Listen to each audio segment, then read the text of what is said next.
अस्सलामुअलैकुम रहमतुल्लाहि व बरकातुहू। मैं हूं लुकमान सर, आपकी खिदमत में मिसाल नंबर 9 मश्क नंबर 1.2 की मिसाल नंबर 9 लेकर आज हाजिर हुआ हूं। चलिए हम मिसाल नंबर 9 को हल करने की कोशिश करेंगे। ये जो मिसाल है, जरा मिसाल पर गौर करें। अगर एक एपी का तीसरा रुकन और नौवां रुकन बतरतीब 4 और -8 है, तो एपी का कौन सा रुकन सिफर होगा। अजीज तुल्बा, सवाल को समझना इंपॉर्टेंट है। समझे बगैर सवाल को हम हल नहीं कर सकते। यहाँ पहले क्या दिया गया है कि अगर एक एपी का तीसरा रुकन, मतलब ये होगा A3 इज इक्वल टू दिया गया है, ठीक है, और नौवां रुकन A9 इज इक्वल टू दिया गया है, तो बतरतीब 4 और -8 है, 4 और -8 है। फिर आगे बता दिया जा रहा है कि एपी का कौन सा रुकन सिफर होगा। तो कौन सा रुकन जो है सिफर हासिल होता है, तो इसका मतलब ये हो गया। तो यहाँ इनडायरेक्टली जो है an की वैल्यू दी गई है, an बराबर सिफर है, an बराबर सिफर है। तो हमें क्या मालूम करना, n मालूम करना है। ये सवाल को समझना जरूरी है। देखिए यहाँ पर एपी के कौन सा रुकन सिफर होगा, मतलब इस एदाद के फेरिस्त का, मतलब इस एपी का आखिरी रुकन सिफर है। जब आखिरी रुकन सिफर है तो n की कीमत मालूम कर सकते हैं। तो मतलब कौन से रुकन पर यह रुकन जो सिफर हासिल हो सकता है। चलिए हम पहले हल करने की कोशिश करेंगे। इस मिसाल को ज़ाबिते के तरीके से हल किया जा सकता है, या फिर जो है पेयर ऑफ लीनियर इक्वेशन के मेथड से भी हम लोग सॉल्व कर सकते हैं। मैं यहाँ पर A3 इज इक्वल टू 4 दिया गया है। अब इसको मैं क्या करता हूँ, मियारी शक्ल इस्तेमाल करता हूँ।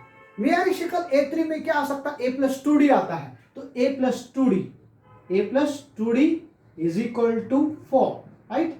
ये इक्वेशन नंबर 1 हो गए, मतलब इक्वेशन नंबर 1। इसी तरह दूसरा दिया गया A9 इज इक्वल टू दिया गया, A9 इज इक्वल टू आपको -8 दिया जा रहा है। फिर दिस इंप्लाइज, अब यहाँ देखो मियारी शक्ल में मियारी शक्ल में जो नंबर रुकन क्या आ सकता है, A9 क्या आ सकता है, A+8D आता है। याद रखिए, हम लोग जब कभी भी मियारी शक्ल इस्तेमाल करेंगे, अगर A9 लिखना है तो मियारी शक्ल में 1D हम कम लेंगे, A+8D।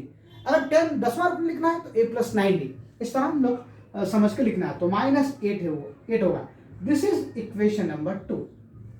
अब मैं यहां पर क्या करूंगा, इक्वेशन नंबर 1 और 2 में तफरीक करूंगा। तो यहां हम लोग क्या करेंगे, इक्वेशन नंबर 1 यानी मसावत नंबर 1 में दूसरे को हम क्या करेंगे, तफरीक करेंगे। अब यहां देखिए A+2D इज इक्वल टू 4 है। अब ये A+8D इज इक्वल टू -8 है। हम लोग क्या करें, तफरीक किया जा रहा, तो मतलब 1 - 2 है, तो ये माइनस होगा, ये माइनस होगा, माइनस इंटू माइनस प्लस हो जाता है। अब उस लिहाज से ये प्लस से माइनस से कैंसिल हो जाता है। अब ये +2D और -8D है, तो -6D हासिल हो जाता है, -6D। ओके, -6D हासिल होता है। अब यहाँ देखिए ये माइनस था, प्लस बन गया, तो 4 + 8 कितना होगा, तो 12 होगा, 12 होगा। तो यहां पर जो है D is equal to, this implies D is equal to 12 divided by -6, 6 1 जा 6 2 जा 12 होगा। दिस इक्वल टू -2 होगा।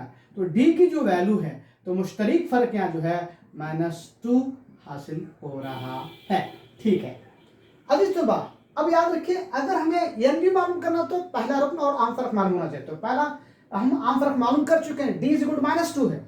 अब हम मालूम करेंगे A, मतलब कि पहला रुकन मालूम करेंगे। अब यहाँ पर मसावत 1 को इस्तेमाल कीजिए, 2 को, कोई भी एक इस्तेमाल कर सकते हैं। मैं यहाँ पर क्या करता हूँ, मसावत 1 को इस्तेमाल करता हूँ। इक्वेशन नंबर 1 हम लोग लेंगे, A+2D इज इक्वल टू आपको मिल गया 4। दिस इंप्लाइज A मालूम करना है, D -2 इज इक्वल टू 4 होगा। This implies -4 is equal to 4 होगा।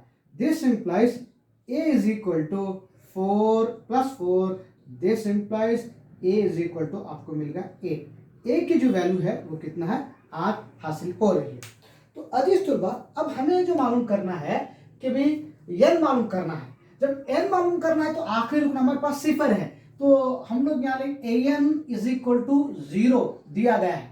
हमें n की वैल्यू मालूम करना है, a पता है और a इज इक्वल टू 8 है और d इज इक्वल टू आपको -2 हासिल हो रहा है। अब यहाँ फार्मूला इस्तेमाल करेंगे। फार्मूला क्या है, A N is equal to A plus N minus one into D है। दिस इम्प्लाइज ए एन, मतलब यहाँ पर जो एन बराबर सिफर इज इक्वल टू ए बराबर 8 है प्लस एन की वैल्यू मालूम करना है, n minus one into minus two लिया जाएगा। This implies 0 is equal to 8 minus 2n plus 2 हो गया। This implies a is equal to, यहाँ क्या हो जाता है, तो ये प्लस 8 प्लस 2 10 होगा, 10 इज इक्वल टू ये है 0 माइनस 2n होगा। अब हम लोग क्या करेंगे, यहाँ पर माइनस 2 को जो है माइनस 2 को बाहर लिया जाएगा। This implies 2n is equal to होगा 10। This implies n is equal to 10 divide by 2 होगा, 2 1 जा 2 5 जा 10, n इज इक्वल टू आपको मिल गया है 5। मतलब कि पांचवें रुकनों को इस हिसाबी तसाद में जो है पांचवें रुकन आपको सिफर हासिल होता है। आप चाहे तो उसको तस्दीक कर सकते हैं। तो पांचवें इसका जो रुकन है वो क्या, सिफर है। अगर याद रखिए, अगर आप लोग लेंगे a प्लस 4d लेंगे, मतलब a5 इज इक्वल टू, मैं इसकी तस्दीक बता रहा हूं आपको, तो दिस इज इक्वल टू, अब देखिए यहाँ पर अगर a इज इक्वल टू कितना है, a इज इक्वल टू आपको मिल रहा है कि 8 है, राइट, प्लस 4 इंटू, अब d इज इक्वल टू कितना है, माइनस 2 है, d is equal to minus 2, 8 minus 8 is equal to 0। मतलब कि पांचवें जो रुकन है सिफर है, तो यहाँ n की जो वैल्यू है वो क्या 5 है, तो पांचवें रुकन पर जो है सिफर हासिल होता है।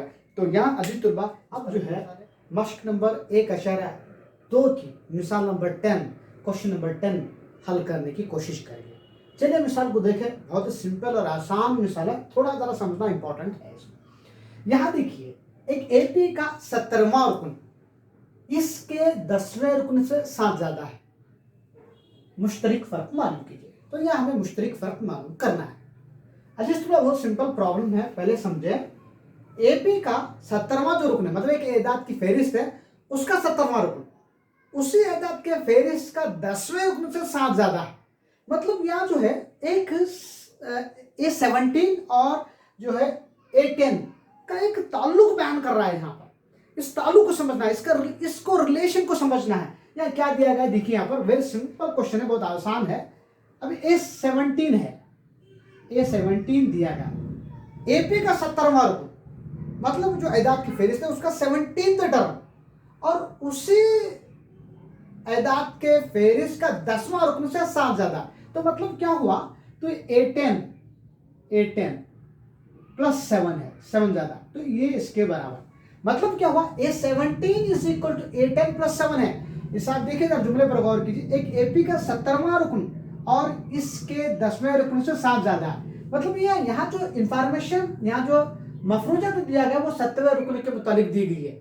70वें रुकन के मुतालिक क्या बता दिया जा रहा है, 70वां रुकन ऐसा है उस एदाद के फहरिस्त का 10वें रुकन से 7 ज्यादा, तो मतलब A17 is equal to A10 plus 7 दिया जा रहा है। तो हमें यहाँ क्या मालूम करना है, मुश्तरिक फर्क मालूम करना है। तो हमको यहाँ मालूम करना है, डी मालूम करना है, वेरी सिंपल। और यहाँ और कोई रुक मालूम करने की जरूरत नहीं, वेरी सिंपल। अब हम क्या करेंगे, बहुत ही आसान है, बिल्कुल आसान प्रॉब्लम है। अब A17 is equal to A10 plus 7 है, राइट। अच्छा, अब A17 से मुराद क्या, हम यार शक्ल में क्या लेंगे, A17 के बदले लिया जाए A प्लस 16D लिया जाएगा, मतलब A plus 16D is equal to, अब A10 के बराबर क्या लिया जाएगा, A प्लस 9D, तो मतलब A प्लस 9D लिया जाएगा, A plus 9D plus 7, keep as it is, okay. अब देखिए ये प्लस A है, इधर आ जाएगा माइनस होगा, तो ये A कैंसिल हो जाता है। अब हम लोग क्या करना है, very simple, 16D minus 9D is equal to 7, right. अब 16 माइनस 9 कितना होगा, 7D होगा, तो 7D is equal to 9, sorry 7D is equal to 7, तो D is equal to 7 upon 7, तो 7 1 जा 7, D की जो वैल्यू है, जो मुश्तरिक फ़र्क है, यहाँ पर 1 हासिल हो रहा है। अजीज थोड़ा बहुत सिंपल प्रॉब्लम है। अगर हम जुमले पर गौर करेंगे तो जुमले को हम पढ़ेंगे तो ऐसा लगता है कि बहुत मुश्किल प्रॉब्लम है, लेकिन बिल्कुल आसान है, समझना ज़रूरी है। तो यहाँ जो कंडीशन दिया गया है, जो उसूल दिया है, उसको पहले समझना है। तो यहाँ क्या दिया जा रहा है, तो 17 मतलब जो 17 टर्म है, जो 17वां रुकन है उसी अदाद के फहरिस्त का 10वें रुकन से 7 ज़्यादा है। इसको अगर हम समझेंगे, इस रिलेशन को समझेंगे, तो आप प्रॉब्लम हल करने के काबिलियत आप हम जो है आपके अंदर आ सकती है। इस तरह के सवाल, बहुत सारे सवाल एग्जाम में इसी तरह के सवाल ज़्यादातर पूछे जा सकते हैं। हमको सवाल में जो दिया है उसको पहले समझना है और समझकर उसको लिखना है, लिखकर हल करने की कोशिश करना है। फिर आपसे मुलाकात करेंगे नेक्स्ट वीडियो के साथ, नई मिसाल के साथ। तब तक के लिए फिर मुझे इजाज़त दीजिए। अस्सलाम वालेकुम रहमतुल्लाहि व बरकातहू।